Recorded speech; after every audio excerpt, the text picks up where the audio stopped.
Next up, we've got poetry by a good friend of mine, G-Speed. He's a poet, he's an artist, he's a passionate human being, and I'm so proud to say that he's going to share some of his poetry with us today.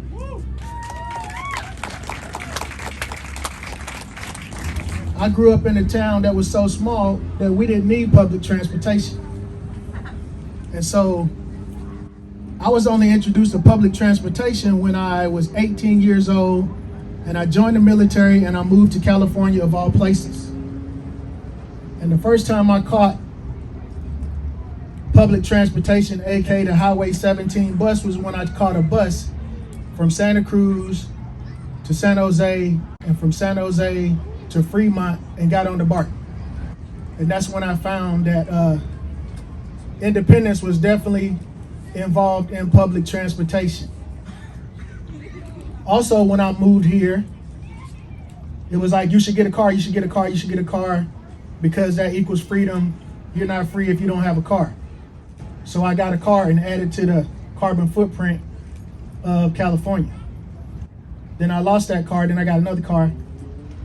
But then I started catching the bus, I started catching the train, and the rest is history. Happy birthday to Rosa Parks. Woo! And I'll be remiss if I didn't say happy Black History Month. Woo! Yes, sir. Yes, sir. So this goes out to the rich folk who think there's only one way to go, right?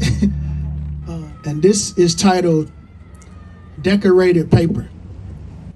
What is a dollar or any other monetary denomination except for a decorated piece of paper? And based on the value given to this paper, why are we so willing to treat other humans as lesser beings than ourselves?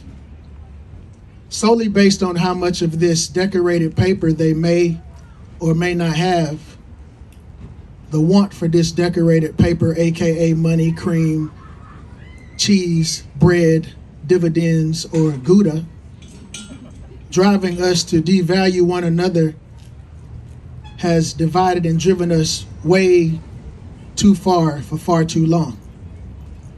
Isn't it ironic that on the back of each bill it reads, "In God we trust," yet at the same time the church wants 10%?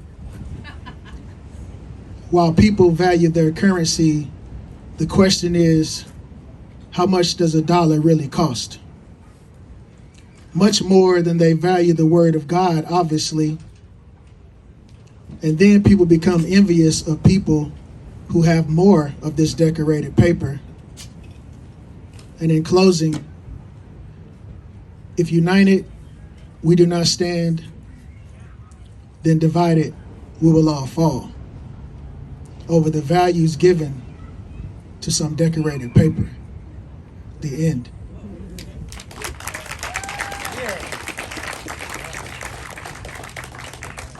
I just tend to drop some jewels, some food for thought. So if the seeds grow, then I have served my purpose. Equity transit. Transportation, or public transportation, equals equity. Transportation means freedom, in the sense of being able to move freely from your neighborhood to many other neighborhoods. Affordable transportation gives hope to all of those who are viewed as lesser.